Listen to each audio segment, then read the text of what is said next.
Саламатсыздарбы, урматтуу Чалкан медиа каналынын көрөрмандары, өлкөбүздө алынган акыркы сааттагы жаңылыктар менен сиздерди кайрадан тааныштырабыз. Каналыбызга катталып, ой пикирлериңиздер менен бөлүшүңүздөр. Бишкекте таштанды челектен ымыркай табылды. Бишкектин Интергелпо көчөсүндөгү таштанды челектен ымыркай табылды. Бул тууралуу Ленин райондук ички иштер башкы башкармалыгынан билдиришти. Маалыматка ылайык, наристени окуучулар таап алышкан, бөбөк тирүү ооруканага жаткырылды. Укук коргоо органдары бул факт боюнча кылмыш ишин козгоп, баланын энесин издеп жатышканын кабарлашты. Саламаттык сактоо министрлиги ымыркай кыз бала экенин айтып, ооруканага өтө оор абалда жеткирилгенин билдиришти. Бөбөк айына жетпей төрөлгөн учурда шаардык балдар ооруканасынын жандандыруу бөлүмүндө абалы орточо оор деп бааланууда. Урматтуу Москвадагы мекендештер, Кыргызстанга жүк салууну каалап, бирок кимден жиберүүнү ойлонуп жаткан болсоңуз, биз сиздерге ишенимдүү ишкерди сунуштайбыз. Бул ишкердин аты жөнү Зайырбек Маматкаримов. 12 жылдан бери иш алып барган командасы сиздин аманатка кыянатты кылышпайт. Кыргызстанга салган жүгүңүздү күндүн аптабына же кыштын ызгаарына калтырбастан атайын жүк сактоочу кампасы Бишкек шаары Профсоюз көчөсү 38/1 дарегинде жайгашкан. Жүктү Москванын бардык жеринен өздөрү алып кетет. Алган жүктү Кыргызстандын 7 дубанына жеткирүүнү да кепилдешет. Кыргызстанга жумасына 2 машина жиберилет. Жүк баасы көлөмүнө жараша 500 рубльдан өйдө баланат. Дареги Нижегородское метросу, Перовское шоссе 9, строение 7. Байланыш номерлери +7 926 788 70 70, +7 929 624 63 64. Садыр Жапаров санариптик өнүктүрүү министрин алмаштырды.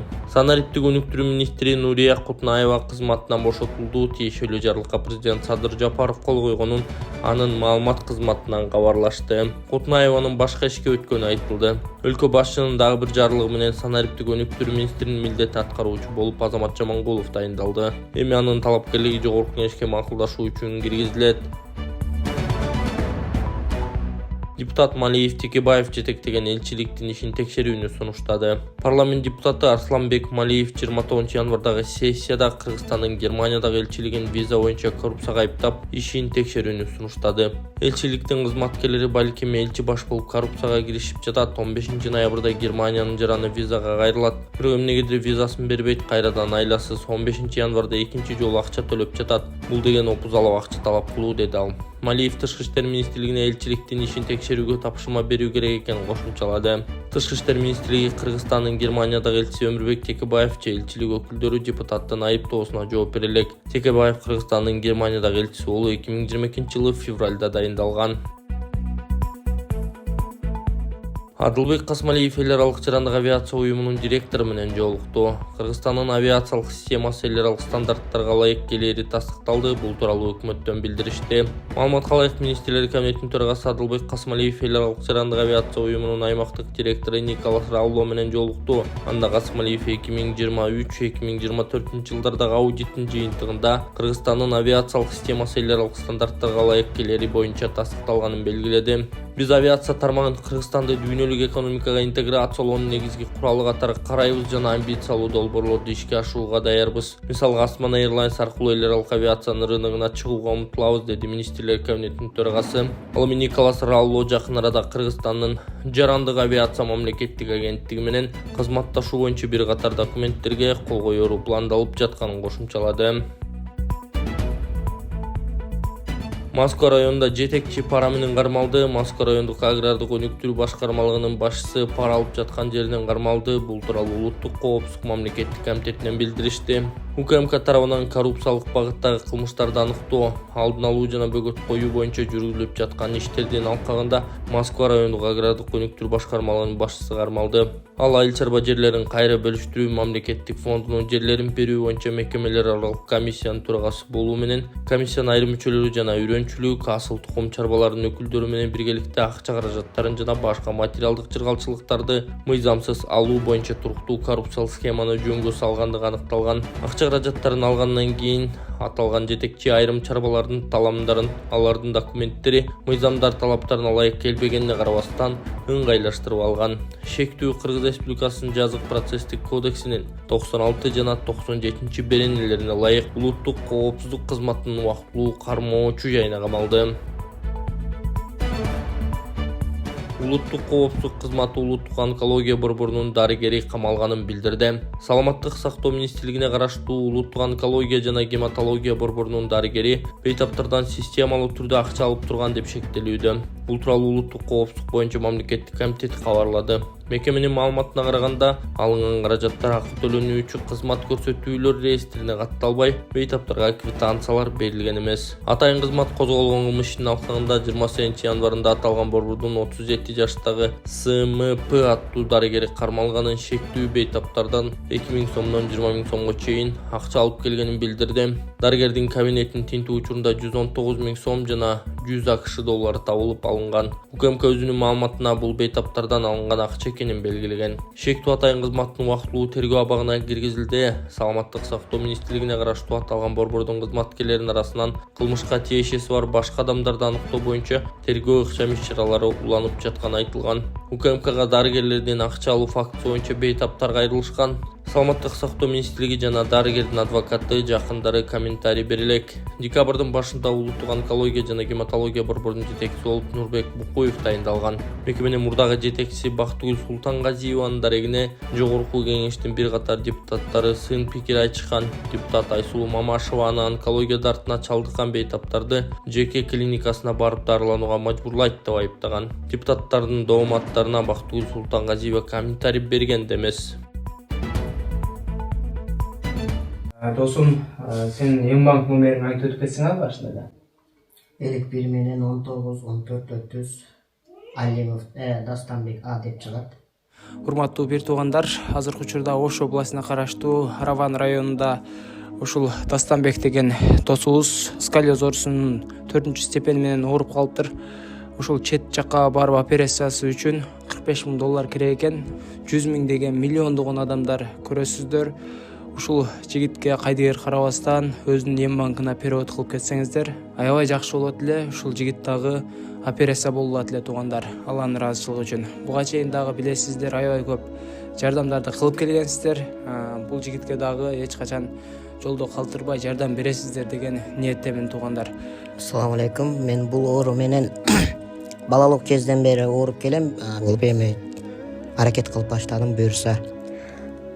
Иншалла бул дүйнөнүн эрежеси, күчтүүлөр гана дүйнөдө жашап калат. Түндө жатканымда артыларым ошо позвоночник ийилген жерлер батат, анан чалка жатып калганда ошондой болуп ооруп калат. Анан санчка туруп, ал жериме бер жериме, анан жан баштап жатсам ошо алдымдагы сөөгүм кайрадан алдына чыгып, дем алышым кыйындатат да. Анан түнү жатканымда кичине чалка жатканында мындай кылып берсем, мындай эки ошо грудной клетканын бир немелери, кусоктору бири-бирине кирип калганын сезем да, кадимкидей. Анан үйүшүп ооруп калгандан массаж кылам. Ошол жерлерди массаж кылып өзүм ата-энеме билдирбей неме кылып жай берем да, анан көңүлүм неме болуп, анан жатып дем алып калам. Жайылып кеткенден кийин өзүм жаным арам алып калат да. Ушундай абалда турса дагы эч качан намазын калтырган балдардан эмес, мечитке барат.